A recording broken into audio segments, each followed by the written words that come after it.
Hi, this is Ned Siegfried from Siegfried and Jensen.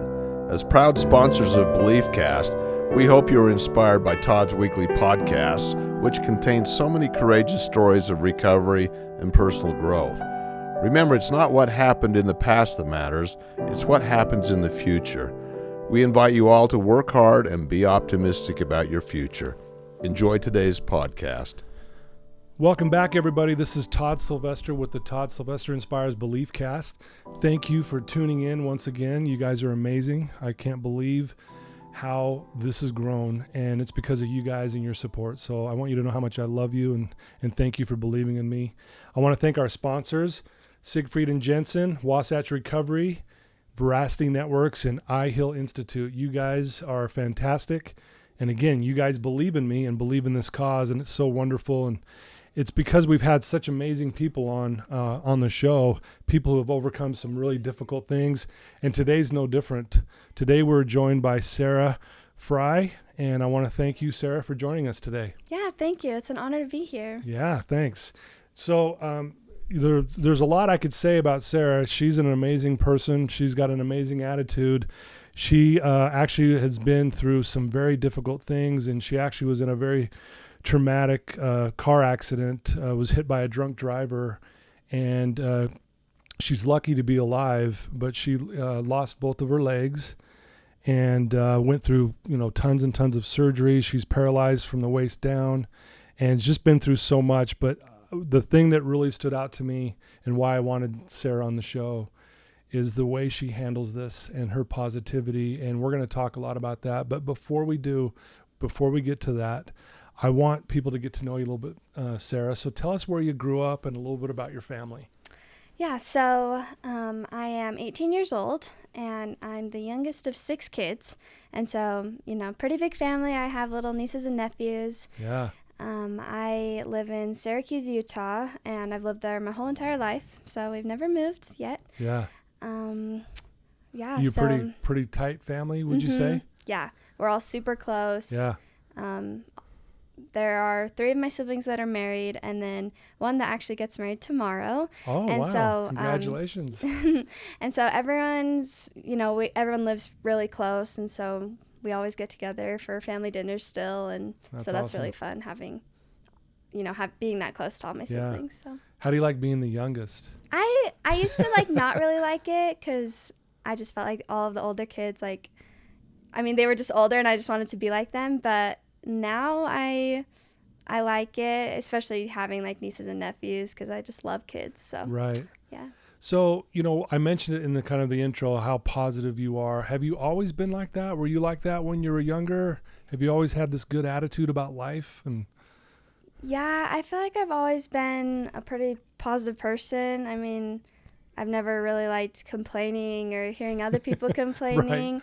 And yeah, this is just kind of how I've always been. And just growing up, that's just kind of how we were raised, is just to make the most out of every situation. Yeah, I love it. Speaking about how you were raised, what are some things that stand out to you that have helped you through this, difficult time you've gone through? What are some of the things that you learned from your parents that has really helped you through this? Yeah, my parents have been one of my biggest strengths. Mm-hmm. They just the way that they deal with pretty stressful situations, they just handle it with such ease, I feel like. And so that's what I've just watched growing up, just them dealing with hard things. They just know that everything will be okay, and so that's just kind of what me and my siblings have all just grown up with. And so it's natural for all of us to just stay positive despite the circumstances. Yeah. Now, I know you're a spiritual girl. You're dedicated to your faith, your LDS faith. Talk about how that's played a part in all this. Without the faith that I have, I definitely wouldn't be as strong and positive as I feel like I am, because there's just so many things. The power of prayer for us has been tremendous and has helped us throughout this whole thing, and knowing that there's a God up there that I can talk to has really helped. Yeah. And yeah, I owe it all to my faith. Wow, that's awesome. Is that, I mean, obviously that's something you were taught as a young child from your parents and from their example, I would imagine. Yeah. Yeah. Yeah. So what were some of the biggest lessons that you've learned as you grew up? I know that's a big question. Some of the biggest lessons that I've learned growing up is kind of just to listen to one another and to, I mean, I feel like my whole family were just really good listeners, and there are people that can come and talk to us about anything because we just have that, you know, listening ability kind of. And so I appreciate it when people just, you know, kind of take time to listen to me, because I just feel like that's a huge lesson. Sometimes not everything needs to be fixed right away, but sometimes people just need to be heard. Yeah. And so that's one of the biggest lessons that I've learned growing up. I love that. And I think what you're also saying, correct me if I'm wrong, like, I mean, I would imagine, and, you know, by the way, Mom Amy's in the studio. She's shaking her head going, yeah. She's here with us as well, and I'm grateful to have her here as well. And again, you can just tell that, you know, your mom has this, you know, energy about her that's positive as well. And I'm sure you picked up on that as her daughter. Yeah, definitely. Right. But I think what you're saying too is that people feel safe around you guys. Yeah. Like they can come talk to you, which allows that connection where we feel connected. Mm-hmm. Did you notice that people felt just safe around you guys? Yeah, I've definitely noticed that. Yeah. Yeah. So what were some of the things? I know that you're a cheerleader. I think you played golf as well. What were some of the things that you did growing up in that area? Yeah, so me and my whole family have always been super active, love outdoors, love going to Lake Powell and Disneyland and all those things. And so I've just always loved being outside. I've been a cheerleader for about 7 or 8 years. That's awesome. And yeah, I was riding motorcycles with my dad, and yeah, just super active, love swimming, golfing, really anything outside. Yeah, that's awesome. And then being the youngest, were you always trying to keep up with the older kids too? And yeah, yeah, pretty much. Like I'd always want to do the tricks that they did on the tramp all that stuff. So yeah. I know we're going to get to the, well, I'll ask this next because I want to see how your siblings have reacted and gone through this with you. Yeah. And including your parents as well. But so, you know, tell us about, you know, you were going to Bear Lake with some friends, if I understand correctly, and it was on your way back from the trip when the accident happened. Yeah. So if you don't mind, just start from there and kind of just share your story and kind of, you know, what happened and what led up to the accident and then what happened after. Yeah, of course. So me and a couple of my friends headed up to Bear Lake for just a couple of days, and we had so much fun. We rode jet skis, played in the sand, just like, we had so much fun. And then there were me and 3 others in the car on the way home. And I was in the back passenger seat when we were driving through the Logan Canyon, just, you know, one of the ways to get home. Yeah. And I mean, for those who have been to the Logan Canyon, it's pretty tight and narrow. It is, and you know, just a 2-lane road. And we saw a truck coming at us. They estimated he was going about 70 miles per hour around the bend and hit into our car head on. And so this driver was drunk. He was intoxicated about 5 times over the legal limit. Wow. And so, our car was hit head on. The driver of my car, she did the best she could to avoid the collision, but there was nowhere for her to go. I mean, there was a cliff on one side and a mountain on the other. Yeah. So she just slammed on the brakes, but there was really nothing more we could do. We all had our seatbelts on, everything. I was instantly paralyzed from the waist down and was internally bleeding. And so there were so many amazing people at the scene of the accident. There were like former EMTs, off-duty EMTs who had neck braces, and like a special forces guy, like a pharmacist. There were just so many. It's like all these angels like came out of the woodwork. It feels like, right? Wow. Just a huge blessing having so many trained people be there. because at the spot we were at, we didn't have any cell service to call 911. Yeah. And so luckily someone had a satellite phone and could call 911, but we waited in that canyon, trapped in the car for about 45 minutes to an hour before the ambulance were you came. conscious at this point? I mean, I was told that I was answering some of their questions that they were asking me, but I don't remember much. Okay. Which, I mean, like, I don't remember getting hit. And so I feel like that's kind of a blessing too, Sure. that like Yeah. I don't have to have that trauma kind of, Right. and remember being hit at all. So I'm kind of glad that I don't remember that part. I remember some things. Yeah. I just remember my belly hurting, and they kept asking me if I can feel this, and they were touching my legs, but I couldn't. And so I just kept saying, I don't know. Yeah. And so I remember some parts. But then we were all taken to the hospital in Logan, and then they were giving me several blood transfusions to stabilize me. Yeah. And then I was life-flighted to Primary Children's Hospital, and they realized that I was not getting any blood flow to either of my legs, and that they would both Okay. need to be amputated above the knee. Wow. Now, at this point, I just want to stop you just for a second. Does mom and dad know about the accident at this point? So Or yes, they had heard about the accident from the hospital, called our parents in Logan. And so Gotcha. they knew that we were in the hospital in Logan, and they were like, we just want to be with her. And they're like, Yeah. we might have to life flight her, so just like hang on. And they were like, we just want to be with her. Right. And when And you hear so- those words, you got a life flight. Yeah. They're probably thinking, oh my goodness, Yeah. what is going on? Yeah. And so they were told to meet me at Primary Children's Hospital. And so they actually were pulling in when my helicopter landed. And so Oh, we wow. all kind of got there at the same time. Okay. Something that I do remember is like seeing my mom for the first time. Because of COVID, only one parent was allowed in. Oh, wow. And Yeah, this is so- during the COVID, so Yeah. it's all these restrictions at the Yeah. same time. And so, I mean, I was still 17 at the time, Okay. and I could have a parent inside, because if I would have been 18, they wouldn't have let anyone be Because you're a with me. minor. Yeah. Right. Okay. And so I was lucky to be 17 and could have my mom there with me. Wow.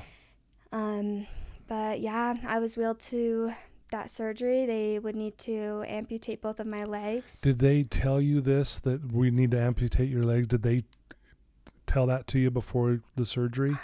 Do you remember? I don't think they told me that, Oh, no. no. Okay.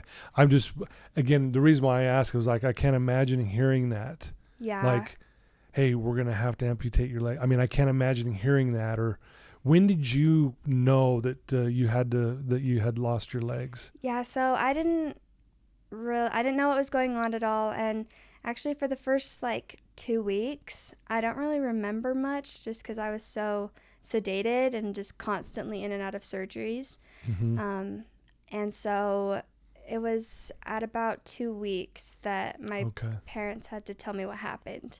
Because like I Oh. couldn't sit up and see that my legs were gone. Yeah, I couldn't. you're still down. Yeah, I don't remember any conversations that my nurses would have or anything. And so I had no idea what had happened to me. I didn't really know where I was or why I was there or anything like that. And so, yeah, the hospital let both of my parents come in the room to tell me what had happened. And so, yeah, they told me that, my legs didn't survive, but I was lucky to be alive and things like that. I can't imagine having to tell your child that. I know. So you hear this though.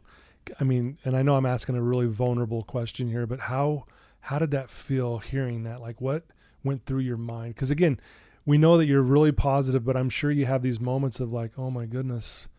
So if you don't mind, kind of, if you can remember sharing what you felt when you heard the news. Yeah. So I remember, right after I heard the news, I kind of asked a couple of questions like, will I still be able to cheer? Will I still be able to drive and swim?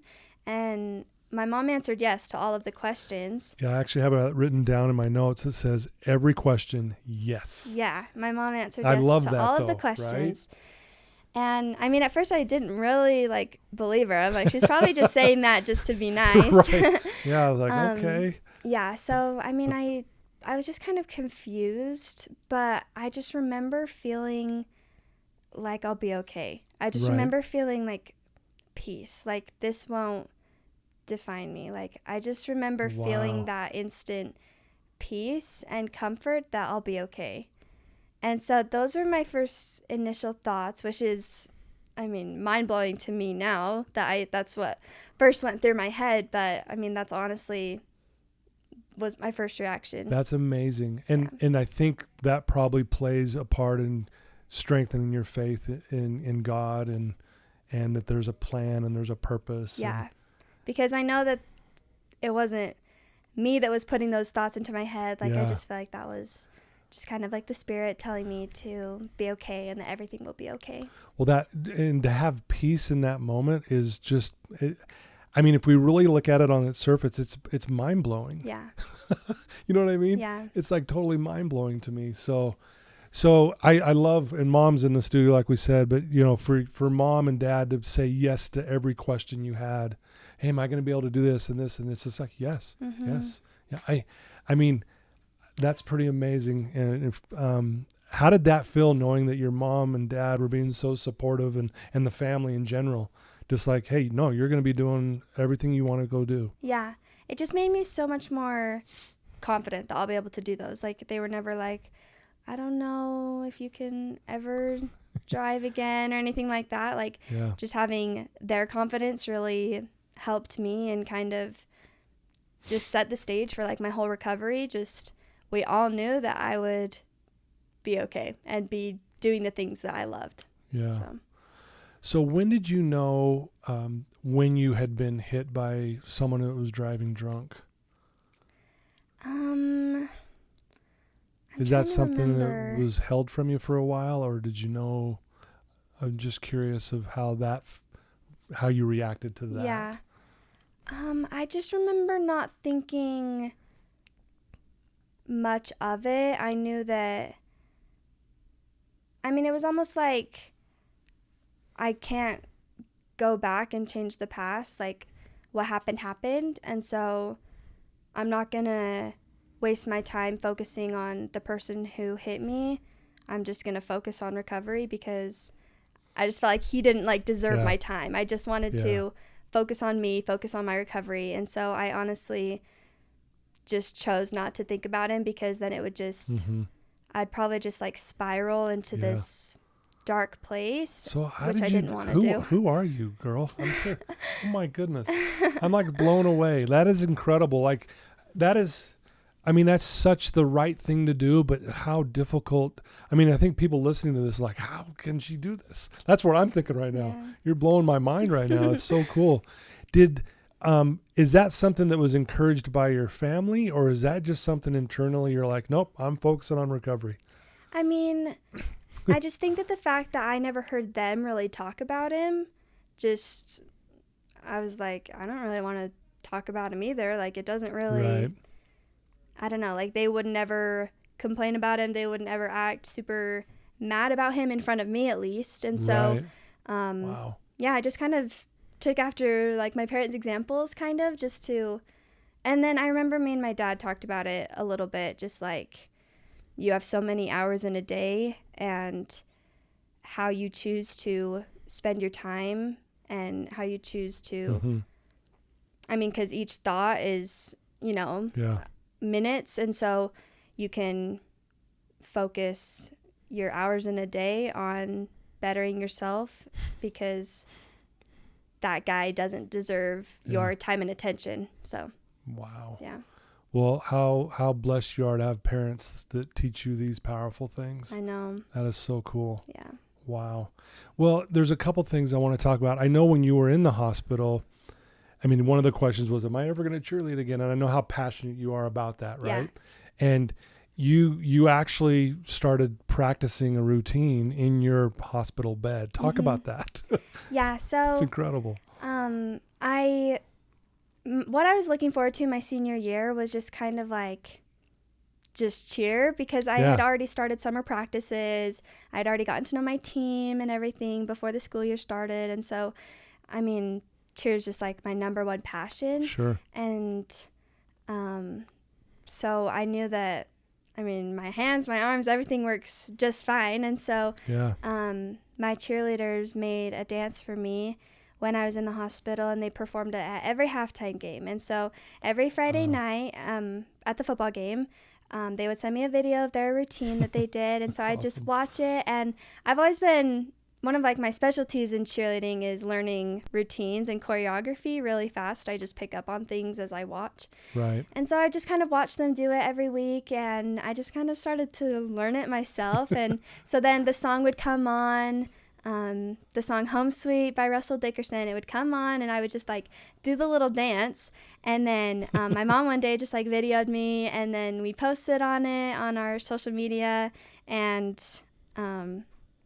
I mean, I guess people thought that was really cool, just me doing that dance in my hospital bed. Well, yeah, not only is it really cool, it's inspiring, because here you are, gone through something really traumatic, and you lost your legs, and here you are with a smile on your face in the hospital bed.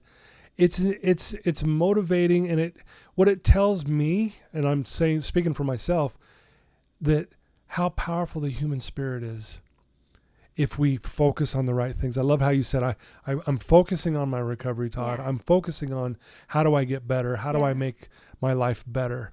And it was really cool at the same time, but I'm telling you, people seeing that, and I think that's what Russell saw that, right? Mm-hmm. He saw you dancing in your hospital bed and was blown away too. He was like, who's this girl? Yeah. Right? So Yeah. talk about that. I mean, I think one of the questions was, am I ever going to drive a car? Mm-hmm. Right? Talk about that experience, and then what Russell did for you. Okay. This hero of yours. Yeah. So, like I said, we posted that video on our social media, and the song was my favorite song. I would listen to it on repeat every day when I would get ready, and my parents would hear the song just play over and over again.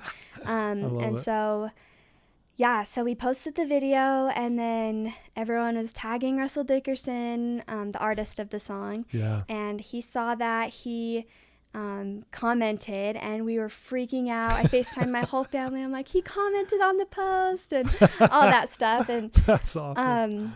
but it just gets better from there.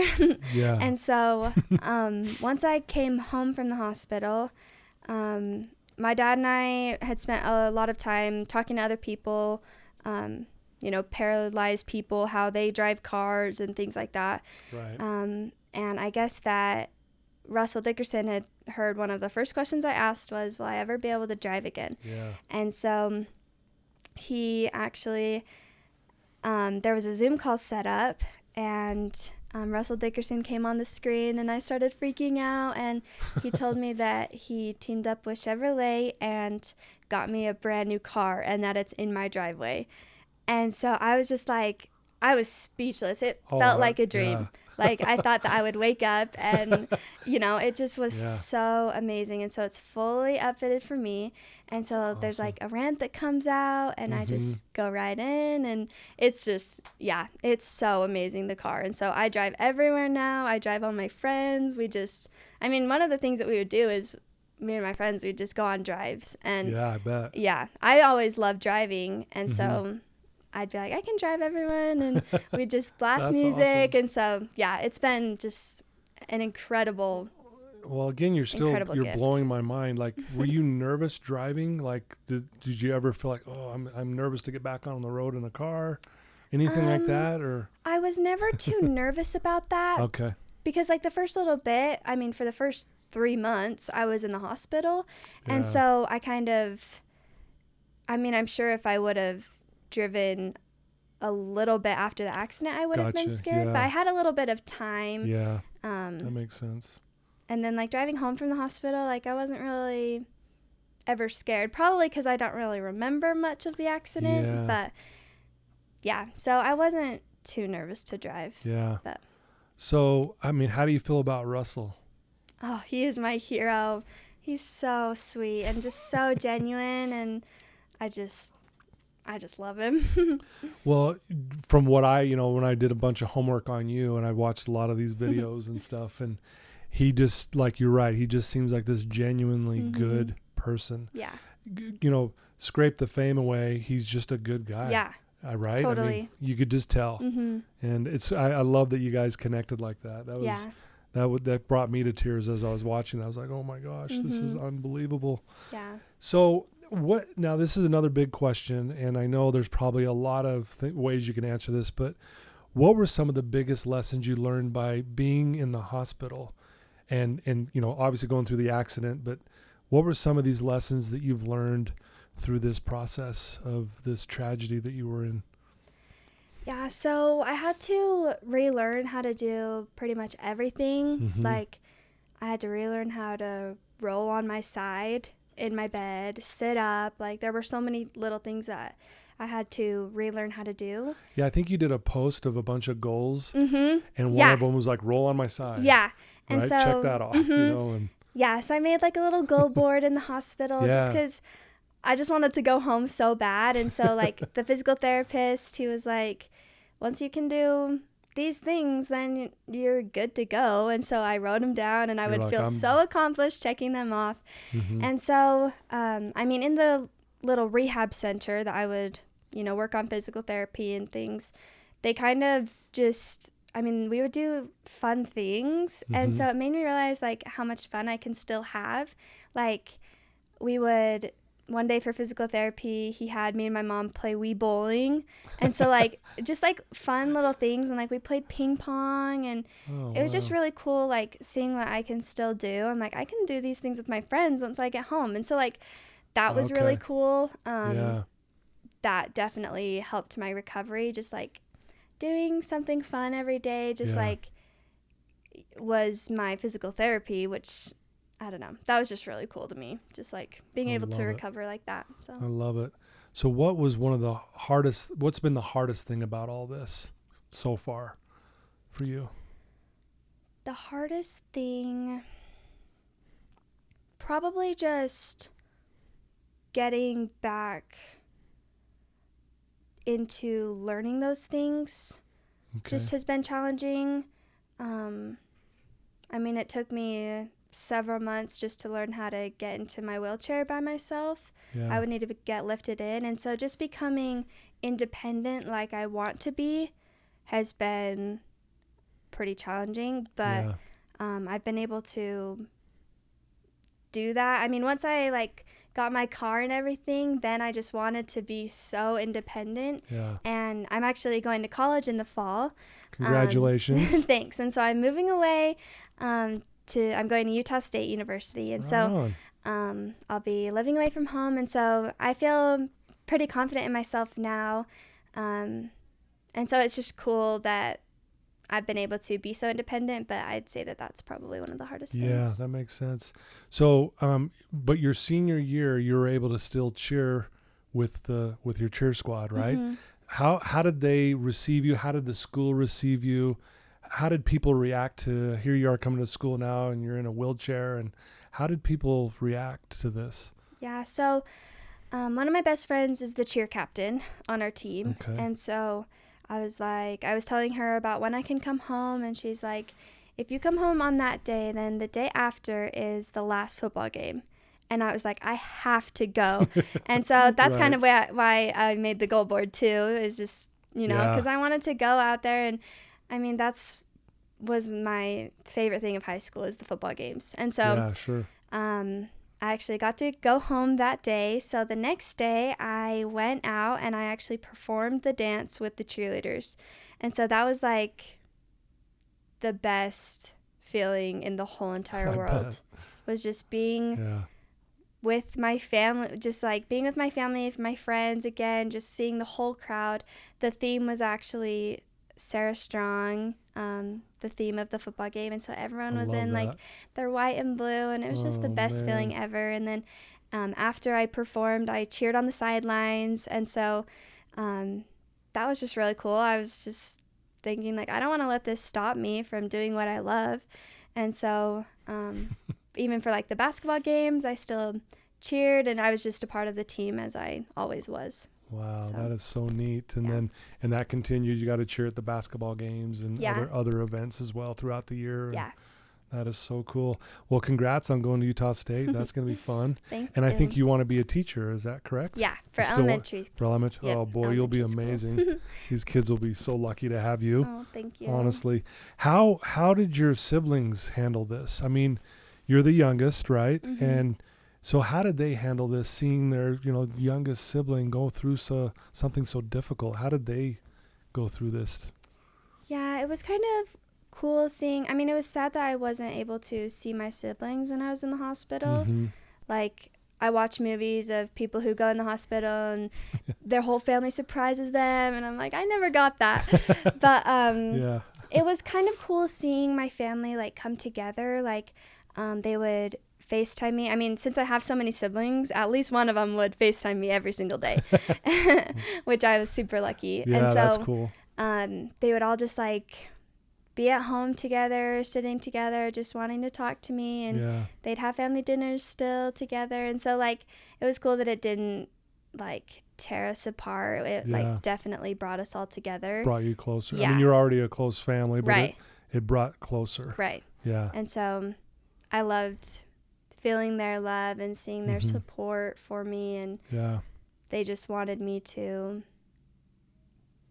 they just wanted me to feel loved, and I really felt that from them. Well, you point something out. I think a lot of times when a tragedy happens, it sometimes tears families apart, and how lucky and blessed that your family, and I think it has a lot to do with you were already tight and close together already. Yeah. Right? So it was almost like, okay, hey, let's all pull together here. And but then I also think, correct me if I'm wrong, but just the way you handled it, like I think if maybe, and I'm just hypothetically speaking here because you didn't do this, but if you were like negative and you were mad and angry and depressed, and I'm sure you've had moments like that, but you weren't like that. But I think if you were, it would have been maybe a little harder for the family to handle this. Yeah. Correct me if I'm wrong. Yeah, I don't know. I think so too. Yeah. And like, that's one of the lessons that I've learned is just to, I mean, when you need it most, I would say just continue to bring those relationships stronger together. Yeah. I mean, don't push your parents away. Like, you need to communicate with each other, and that's just something that we've had to learn is just having really good communication. And I mean, because it would probably be easy for me to, if I was super like negative, to just kind of push those things aside and push people out of my way kind of, but staying close with my family has helped so much. Yeah. And just really having that communication with my parents and with my siblings. Yeah. And not only communicating, but the right type of communication, meaning like, here's your mom saying yes to every one of your questions. Yeah. I mean, that in itself is would help you heal quicker, right? Definitely. I get to do these things, and everyone's still saying I can do this. And I mean, that, I don't know, I'm just so inspired by the way you and your family has handled this whole thing. Thank you. It's really cool. So I'm going to ask you another question, and it might seem weird, but because you probably don't normally get asked this, but what do you love most about you? What I love most about me, probably just how confident I am. And I've always been a really confident person, but I still feel just as confident, and I still know that I'm just as beautiful no matter how I look or how my body looks. I just have that confidence, and I just really love that about me, I guess. In my room, before the accident, I would write on my mirror like little self-affirmations, like I am beautiful, I am strong. And I think that looking at those every single day, like throughout my childhood, my teenage years, all of that just really shaped me in a way, just like, because I would just put it on my mirror so that when I woke up and got ready, that's just what I would see. And so I mean, that I've just always been really confident, and so that's something that I love. Yeah. I'm sure Mom could list 1,000 things about you that she loves, but that's very well said. Thank you for answering that. And I love that you said you wrote these affirmations: I am strong, I'm beautiful, I can do anything, and those things. I say this to a lot of clients that I work with, that the most powerful force in the human psyche is the story we tell ourselves about ourselves. Yeah. And what follows I am follows you. So here you are saying these positive, I am this, I am. And those are the things that just are reaffirming what you already know deep down. That's who you are. Yeah. You know, and I'm sure a lot of people would agree if that's what you love about you, people are going, yeah, that's what we love about Sarah. She is so confident, right, Mom? Yeah, it's so cool. If there's someone listening to you right now who is struggling, now they may not have been through an accident like you, but they're still having a hard time, or they're in a dark place. And I have a lot of listeners, or they have family members who are struggling. What's some advice that you could maybe give them to maybe help them kind of get out of that rut that they find themselves in? Because you had every reason to be depressed and down, and no one would have been like, what's her problem? They would have been like, oh, who wouldn't be? But man, that's why this is so inspiring. So, but there are people who are struggling, and what would you tell them? What's some advice that you could give them that might help them get out of this? I would probably say, kind of like you were saying, just your mind is a lot more powerful than you think it is. Yeah. And the choices that we have, like I've just chosen to stay positive. And I mean, we all have a choice. Our attitude is completely a choice despite the circumstances. And so, love it. I mean, like I was saying before, like I can't go back and change what's happened, but what I can change is my attitude and what I choose to focus on.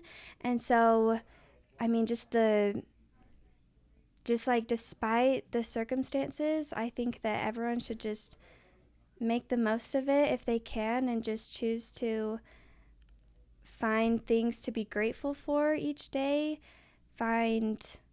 Just seek to find that joy that we all know we want to feel, because everyone loves laughter. Everyone loves feeling happy rather than feeling sad and depressed. And I just think that a lot of the times the joy we feel is controllable, and just seeking to find that joy can really help everyone, I think. I love it. Beautiful advice. That's awesome. So what are some things that you're up to now? Like, I mean, you've been interviewed a lot. You've been on the news. You know, you've got this huge social following.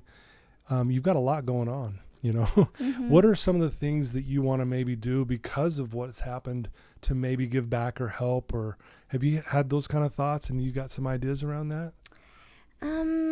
Yeah, I just love, it's like, I know, I need to repay all of these people that prayed for me and, you know, all of those things. And I mean, we haven't really found how to repay them, just other than saying thank you. And I think what you're doing now today, like just sharing your story, that's all the thank you need to do, in my opinion, because just the way you speak, and again, your energy and your love and your compassion towards yourself and towards everyone, I mean, that's thank you enough. I don't think you even need to say thank you. I mean, because I think you already do it by the way you live your life. Yeah. That's my opinion. Thanks.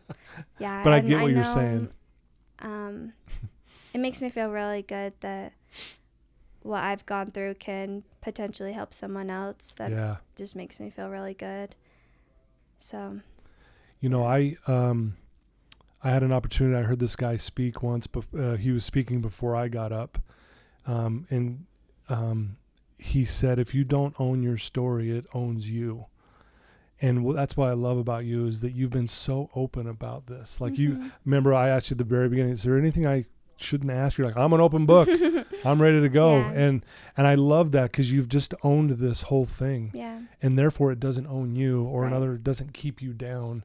And I'm sure you're going to do such amazing things with just the experience in itself, and just the way, and you'll be inspired along the way on what to do and where that's going to come from. But and I think what's the slogan? Is it Sarah Strong? Is that the So Sarah Strong, or Strong Like Sarah? Strong Like Sarah.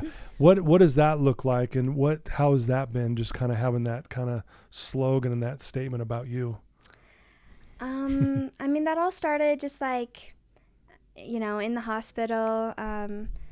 Everyone kind of just came up with that saying just because of, I was fighting for my life, even if I didn't even realize it. But I think that just everyone was seeing how just like kind of strong I was throughout everything.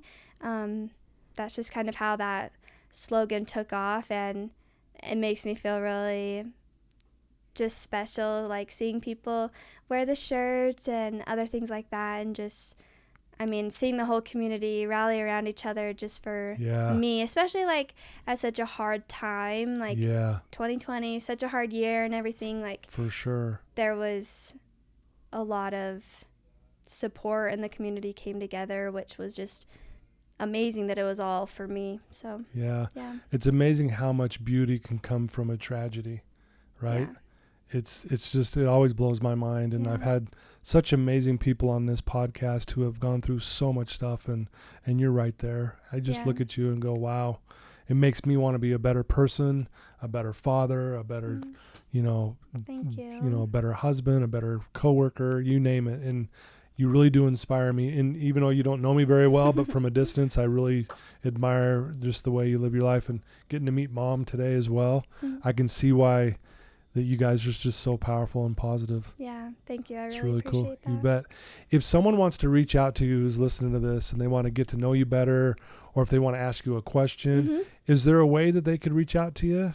Yeah, I would probably say Instagram or Facebook. The username is just strong.like.sarah. So strong like Sarah. Strong like Sarah. Love it. Yeah, and we answer all of the DMs that we get. And so, yeah, if anyone has questions, reach out. Yeah, that's what I did. And luckily I'm here with you.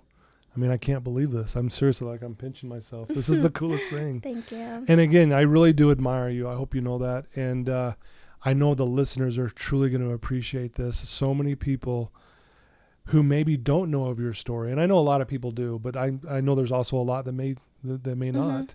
And I'm grateful that you're willing to come on this platform today and share it with my listeners. And I'm grateful for that, because I know they're going to be like blown away when they hear your story. They'll obviously look you up.